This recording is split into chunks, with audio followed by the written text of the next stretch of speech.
नमस्कार दोस्तों, मेरा नाम है एडवोकेट संदीप पाल और आपका स्वागत है मेरे YouTube चैनल पाल की लीगल हेल्प में। दोस्तों, आज हम जिस टॉपिक पे बात करने जा रहे हैं वो भी हम सभी लोगों से जुड़ा हुआ टॉपिक है, आम जनों का टॉपिक है। लेकिन इसकी जो शुरुआत हम करेंगे वो करेंगे कहानी से। कहानी ये है कि एक लड़का है, नौजवान, जिसके घर वाले चिंतित हैं कि अब उसे शादी कर लेनी चाहिए, उसकी उम्र हो गई है शादी करने की। कई लड़कियां उसे दिखाई जाती हैं और कई लड़कियों को दिखाने के बाद वो उनमें से सभी को रिजेक्ट कर देता है और कहता है कि मुझे इनमें से कोई भी पसंद नहीं है। तो फिर कोई बुद्धिमान व्यक्ति, कोई मित्र उसको एक सलाह देता है कि क्यों नहीं आप जाके ऑनलाइन अपने लिए लड़की ढूंढ लेते। आप अपना एक प्रोफाइल मैट्रिमोनियल साइट पे क्रिएट कर दीजिए, वहाँ आपका मैच मिल जाएगा और उस मैच के द्वारा आपको आपका मनचाहा जीवन साथी मिल जाएगा। चलिए साहब, मैट्रिमोनी साइट पे प्रोफाइल क्रिएट हो गया। फिर क्या होता है, फिर लड़का लड़की प्रोफाइल मैच करते हैं, एक दूसरे को पसंद करते हैं और लड़का लड़की एक दूसरे से मिलने लगते हैं। और जब वो एक दूसरे से मिलते हैं तो उनके मिलने के बीच में उनके फिज़िकल रिलेशन भी होते हैं, उनके मेंटल रिलेशंस भी बनते हैं, आना जाना भी होता है, ठीक है। सडनली जब सब कुछ तय हो जाता है, उसके बाद एक दिन, शादी से 4 दिन पहले लड़की लड़के को मैसेज करती है कि एक बात मैं जो तुम्हें बताना भूल गई थी वो मैं अभी बता रही हूँ, और वो ये बात है कि मैं डाइवोर्सी हूँ। जी हाँ, मेरी शादी पहले से हो चुकी है। अब इन परिस्थितियों में वो लड़का क्या करेगा जिसकी शादी नहीं हुई है, जिसने कि सपने देखे थे कि उसकी पत्नी जो होगी वो सिर्फ उसकी होगी। जाहिर सी बात है वो मना करेगा। उसने मना कर दिया कि भाई मैं आपसे शादी नहीं कर सकता हूँ।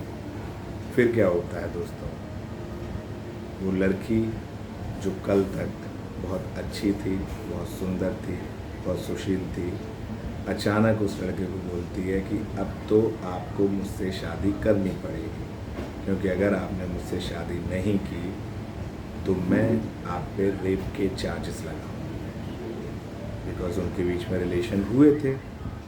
लड़का इस बात से डर जाता है और मजबूरी में वो शादी कर लेता है। शादी हो गई। उस लड़के ने उससे पूछा भी शादी के बाद कि यार ये तो बताओ कौन था, किससे तुम्हारी शादी हुई थी, क्या था। तो उसने कहा वो मेरा पास्ट है, उसके बारे में आपको कुछ भी जानने की ज़रूरत नहीं है। बट जैसे जैसे समय बीता और समय बीतने के साथ उस लड़के को ये एहसास होने लगा कि उसने कितनी बड़ी गलती कर दी है। उस लड़की के साथ बहुत सारी प्रॉब्लम्स थी।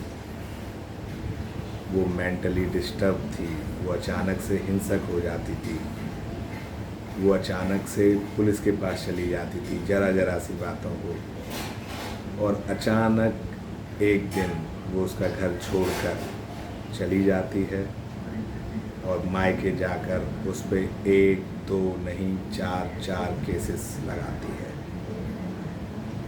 अब वो लड़का आता है मेरे पास मीन्स एक एडवोकेट के पास, और मुझसे आके बताता है कि सर मेरे साथ ये हुआ है।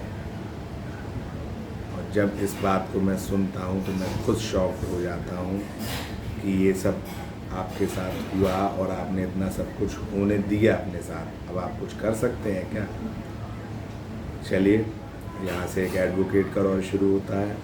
हमने इन्वेस्टिगेशन शुरू किए, हमने पता किया, हमने उसके एक्स हस्बैंड, उसकी पुरानी लाइफ के बारे में पता किया।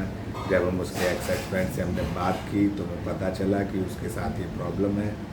उसने, इस लड़की ने सेम इसी तरीके के केसेस उस लड़के के ऊपर भी लगाए थे, और उस लड़के ने किस तरह से अपनी जान बचाई ये वही बता सकता है। तो दोस्तों, आपका सवाल हो सकता है कि आपके साथ भी ऐसा हो सकता है क्या।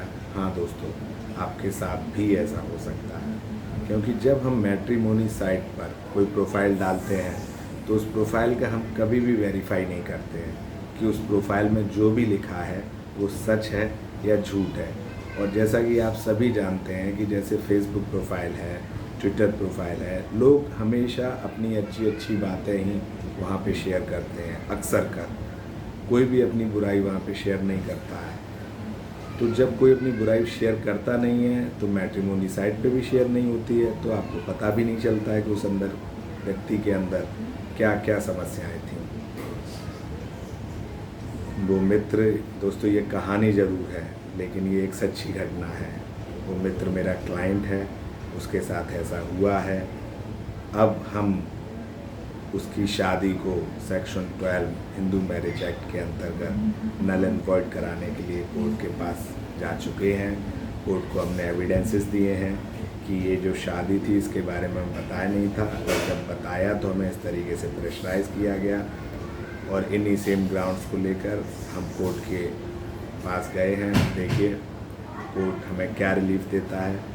तो दोस्तों मेरे आपसे एडवाइस है कि कभी भी मैट्रिमोनी साइट के थ्रू अगर आप अपना लाइफ पार्टनर चुन रहे हैं तो उसका प्रॉपर इन्वेस्टिगेशन कराएं। खुद नहीं कर सकते हैं, किसी डिटेक्टिव कंपनी को हायर करें, वहाँ से इन्वेस्टिगेशन कराएं और पूरी तरह जांच पड़ताल होने के बाद ही इस रिश्ते को आगे बढ़ाएं। मैं अपनी बात यहीं ख़त्म करता हूँ।